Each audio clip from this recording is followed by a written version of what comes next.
But basically, these are names of the people who died in the fire on this list here.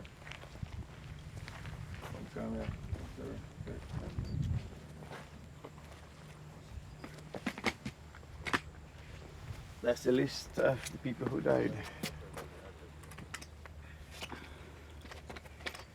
On November 28, 19, February 28.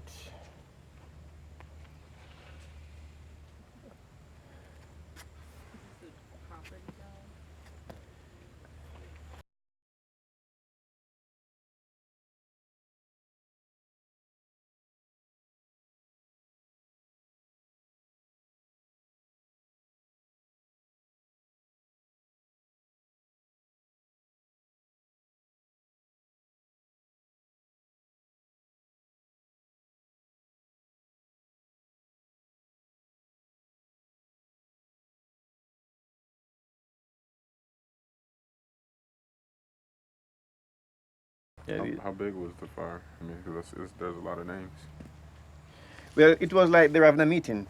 See where that building is? There was a building there maybe 4 times that size.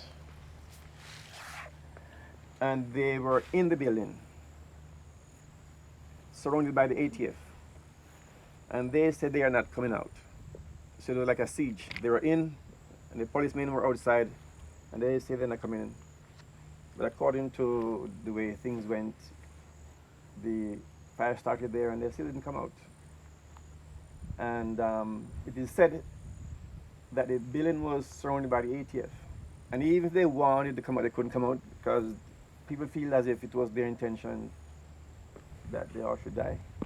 The burnout took place because there was some things said against the Branch Davidians in regard to their practicing with their guns, which was really not illegal in Texas for them to do that. But the ATF had been called by someone from the church, Seventh-Day Adventist Church. They didn't want them to be using those guns for what they have been told was to perform the slaughter of Ezekiel 9. How they learned about it, I don't know, but there were some saying that the Davidians were going to perform the slaughter of Ezekiel 9. So they didn't want that to take place. They came there, they wanted the people to come out. The people refused to come out. And so as a result, a fire started. How it got started, I can't say. But the fire started, and that was when they were burned out. I would say in the David Koresh himself, he spent a lot of time studying the seven seals, and to him it was like Judgment Day, and he didn't decide to come out from the compound, you know. But from the very beginning, the people were being, I would say, investigated by the ATF. And David Koresh used to live there. It is not there right now. So I thought basically for a human shield, he called a meeting. At the time, he think that this showdown would take place. So they were basically having like a convention there because these people who died there don't live there. They don't live here. They were at this convention.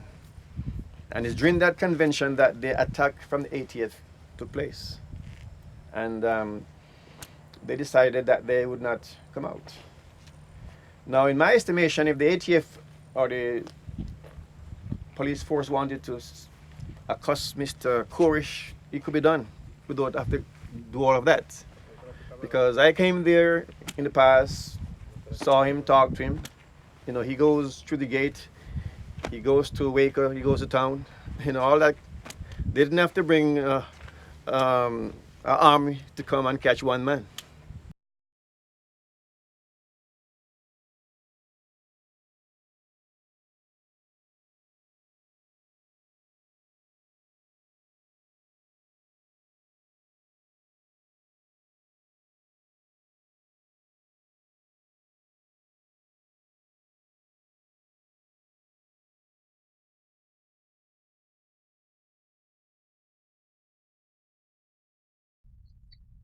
The Davidian Seventh-Day Adventists were a religious group that arose out of the Seventh-day Adventist Church led by then Sabbath school teacher Victor T. Houteff. Houteff was a Bulgarian immigrant in the mercantile trade who arrived in the United States virtually penniless after a mob from the Bulgarian Orthodox Church forced him onto a boat headed for the United States. Once in the United States, Houteff found work in the hotel industry as a grocer. In 1919, prompted by his attendance to several revival meetings conducted by the Seventh-day Adventist Church, Houteff became a Seventh-day Adventist.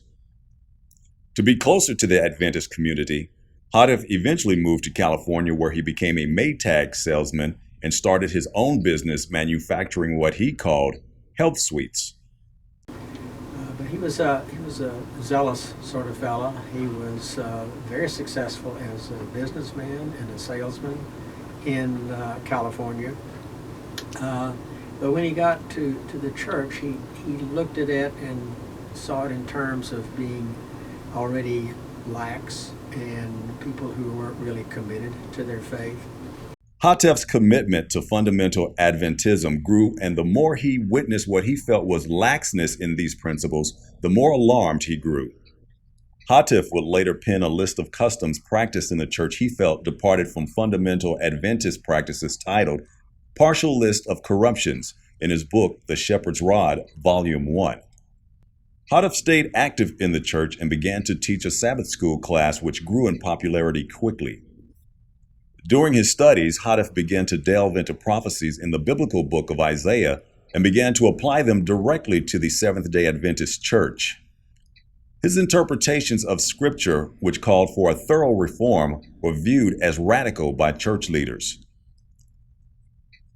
Houteff's views diverged from the General Conference, the governing body for the Seventh-day Adventist Church, and eventually he and some in his Sabbath school group were disfellowshipped. He began to publish his work. The main reason why he took this initiative is because he gave the church leadership his thesis on this doctrine of the shepherd's rod, and he didn't think they did justice in investigating it, proving to him that it was wrong. So he decided to go ahead and promote it so that everyone would have the opportunity to listen to it, to understand it. The key idea for him is centered around the book of Revelation. Talks about 144,000 people.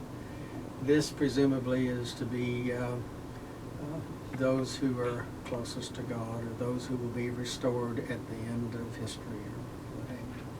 So, by the time he was writing his critiques of the Seventh-day Adventists, there were about 300,000 Seventh-day Adventists. So clearly only half of them could have possibly been among these elect, or these 144,000. So he was very critical of the Seventh-day Adventist Church, and wrote The Shepherd's Rod, which was a summary of his teachings, and said that they would be judged. As Houteff gained more and more adherents to his message, which numbered in the hundreds, he saw the need to find a place to establish a biblical-style prophetic school and printing operation to spread his message to the church. In 1935, Houteff and his closest followers, taking a cue from several Old Testament scriptures, Micah 7:14 and Ezekiel 47, to dwell solitarily in the woods and move his message eastward from California, went to Texas searching for land.